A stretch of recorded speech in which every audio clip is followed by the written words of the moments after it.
এত সুন্দর ফ্লাওয়ার ভেস, তাও নাকি আবার হাতে তৈরি। ফ্লাওয়ার ভেসটা কিন্তু নিজেই তৈরি করে নিতে পারবেন ঘরে যা আছে তাই দিয়ে। আসসালামু আলাইকুম এভরিওয়ান, সবাই কেমন আছেন? আশা করি সবাই ভালো আছেন। জ্যোতিষ ওয়ার্ল্ডের সবাইকে আমন্ত্রণ জানাচ্ছি, ছোট বড় সবাইকে। তো আজকে কিন্তু আপনাদের সাথে সুন্দর একটা ফ্লাওয়ার ভেস তৈরি করার যে নিয়মটা সেটা আমি দেখাই দিব। এটা কিন্তু খুব সহজেই আপনারা ঘরে বসে তৈরি করতে পারবেন। তো তার জন্য লাগতেছে 2টা চামচ, আর হচ্ছে আঠা লাগবে, আর হচ্ছে কিছু জড়ি লাগবে, মানে যেগুলো ঝিকিমিকি জড়ি কালার সেগুলো। তো চামচের মধ্যে সামান্য একটু গ্লু দিয়েই কিন্তু একটু জড়ি মিক্সড করে যে কোনো কালার, এটা নিজের পছন্দ মতো একটা কালার নিয়ে নেবেন, আর তারপরে পানিতে একটু চুবিয়ে দিবেন। তাতে করে কি হবে, সাথে সাথে কিন্তু আঠাটা জমে যাবে। আর এই আঠাটা জমে গেলে একটা শেপ আসবে, এই শেপটা দিয়ে আমরা পরবর্তীতে ফুলের কাজ করব। আর এই গ্লুটা কিন্তু গ্লু গান, সেটা প্রায় সবার ঘরেই থাকে, যারা নাকি ধরনের কাজ করেন তাদের ঘরে থাকে এগুলো। তো এগুলো কিন্তু ঘরের থাকা জিনিস দিয়ে খুব সহজে এটা বানিয়ে নিতে পারবেন। আর হচ্ছে এটা হচ্ছে কালারের, যার যার কালার পছন্দ হিসেব করে এই সুন্দর করে শেপগুলো আগে তৈরি করে তারপরে একটা পাপড়িকে এরকম করে পেঁচিয়ে গ্লুগান দিয়ে সুন্দর করে একটা গোলাপের আকৃতি করতে হবে। আর আপনারা যদি চান যে পাপড়ির ডিজাইনটা চেঞ্জ করবেন, তাও কিন্তু করতে পারবেন নিজের পছন্দ মতো। ঠিক এইভাবে কিন্তু আঠাগুলো লাগিয়ে নিলেই সুন্দর মতো আস্তে আস্তে একটা গোলাপের আকৃতি হবে। আর এই গোলাপের আকৃতিগুলো দিয়েই আমি পরবর্তীতে ফ্লাওয়ার ভেজে কাজ করব। তো সুন্দর করে আমি কিন্তু সবগুলো পাপড়ি একসাথে করে লাগিয়ে নিচ্ছি। আর এই কাজটা কিন্তু একটু ধৈর্য সহকারে করতে হবে। যতই মনে হচ্ছে যে দেখতে সোজা, কিন্তু করতে গেলে কিন্তু খুবই বিরক্ত লাগে। মাঝে মাঝে দেখা যেতেছে একটা জিনিস আপনি লাগাইতেছেন, লাগতেছে না, বা একটা জিনিস করতেছেন হইতেছে না, তখন কিন্তু খুবই বিরক্ত লাগে। তো যাই হোক, একটু ধৈর্য সহকারে করতে হবে। তো এখানে কিন্তু অনেকগুলো গোলাপের পাপড়ি তৈরি হয়ে গেল।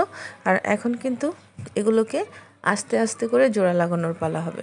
আর এই যে গ্লু গানে আবার আঠা দিয়ে আমি তৈরি করে নিব, এখানে পাতাগুলোও তৈরি করে নিতে হবে, সেজন্য ঠিক সেম ওয়েতেই আমি এই পাতাগুলোও তৈরি করে নিব। আর এখানে কিন্তু এটা সাদা কালার করে করা হচ্ছে, কোনো জরি কিন্তু আগে মেশানো হয়নি। এর কারণ হচ্ছে এটাকে পাতার শেপ দিতে হবে এজন্য। তো এখানে পাতার শেপের কালারটা সবুজ দিলেই ভালো হয়, সেজন্য কিন্তু এই কালারটাই ব্যবহার করা হলো। আপনারা পছন্দ মতো কালার ব্যবহার করে নিতে পারবেন। আর পাতার শেপটা দিয়ে জুড়িগুলো দেওয়াতে শুধু আঠার ভিতরে জুড়িগুলো লাগবে, যাতে করে পাতার শেপটা আসবে। আর এটাকে আরেকটু ন্যাচারাল করার জন্য পাতার সাইড দিয়ে কিন্তু কেটে দিতে পারেন। তো এখানে ঘরে অনেকেরই কাচের জার থাকে, আর যদি না থাকে হয়তো বা 2-1টা কিনে নিতে পারেন। তো এখানে গ্লু গান দিয়ে আপনার পছন্দ মতো একটা ডিজাইন করে নিতে হবে, যে কোনো ডিজাইন। তো আমার কাছে এই ডিজাইনটাই ভালো লাগলো।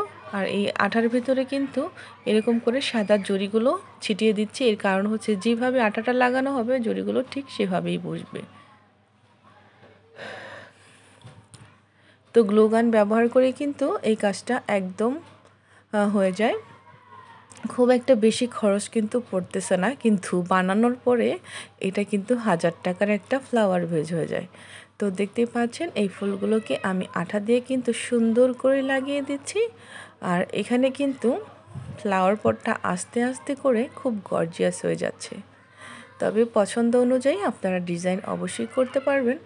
আর এটাকে কিন্তু আপনারা এটাতে আপনারা যে কোনো ধরনের ফুল রাখতে পারবেন, কাঁচা ফুল হোক আর হচ্ছে আর্টিফিশিয়াল হোক, যেটাই হোক না কেন।